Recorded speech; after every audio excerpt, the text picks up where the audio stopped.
प्रधानमंत्री मोदी ने तो एक झटके में कह दिया कि सोना हम नहीं खरीदेंगे, सोना पूरे देश को किसी को भी किसी भी शुभ कार्य में नहीं खरीदना है। एक लाइन का ये मैसेज था।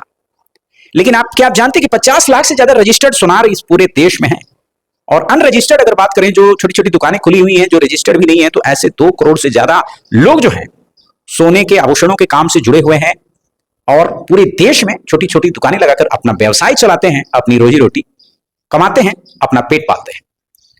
आखिर सोने की खरीद अगर पूरी तरह से बंद कर दी जाएगी तो इनका खर्च कैसे चलेगा, इनका घर कैसे चलेगा, इनका व्यवसाय बिजनेस कैसे चलेगा? 1 साल एक लंबा समय होता है, एक लंबी अवधि होती है। अगर सोने की खरीद पर पूरी तरह से रोक लगा दिया जाए तो आखिर इनका बिजनेस चलेगा कैसे? ये सवाल जो है बहुत सारे लोग सोशल मीडिया पर कर रहे हैं, बहुत सारे लोग जो सोने आभूषण के काम करते हैं, व्यवसाय से जुड़े हैं, वो कर रहे हैं। तो इस पर आपकी क्या राय है, आप जरूर बताएं। लेकिन उससे पहले एक बात और समझ लें कि अगर सोना आप खरीदते हैं, आपने पहले खरीदा है, सोने में अगर आपने निवेश किया है, तो आप कोशिश करें कि आपके पास फिजिकल गोल्ड हो। अगर आपके पास फिजिकल गोल्ड है तो वो ज्यादा सुरक्षित है।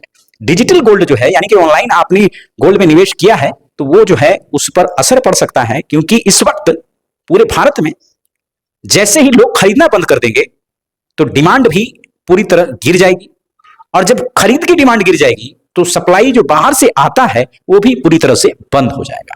और सप्लाई और डिमांड बंद होने का मतलब है कि सोने का भाव जो है बहुत तेजी से गिरने लगेगा। आज गैस सिलेंडर की कालाबाजारी इसलिए की जा रही है कि गैस सिलेंडर की किल्लत है। लोगों को चाहिए लेकिन मिल नहीं रहा, लोगों को चाहिए लेकिन मिल नहीं रहा, और इसी डिमांड का फायदा उठाकर लोग कालाबाजारी करते हैं, क्योंकि आपको जरूरत है, आप 2 गुने 3 गुने दाम देने के लिए तैयार हैं, इसलिए लोग कालाबाजारी भी कर रहे हैं।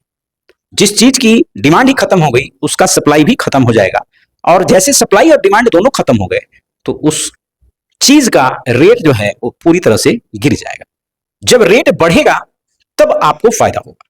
इसका मतलब यह है कि अगर आपने डिजिटल गोल्ड खरीद कर रखा है तो वो डिजिटल गोल्ड जो है उस पर बहुत बड़ा प्रभाव पड़ सकता है। उसकी दरों में 100 रुपए की चीज 50 रुपए, 40 रुपए, 30 रुपए हो सकती है, दर इतना गिर सकता है। लेकिन फिजिकल गोल्ड अगर आपके पास है, जो आपके घर में, आपके बैंक के लॉकर में या कहीं भी सुरक्षित जगह पर आपने अगर रखा है, तो 1 साल के बाद, 2 साल के बाद जब वापस सोने का भाव बढ़ेगा, एक अच्छे दर पर जाएगा, उस वक्त आप के सोने का वैल्यू जो है फिर से बढ़ जाएगा, क्योंकि ये आपके पास सुरक्षित है।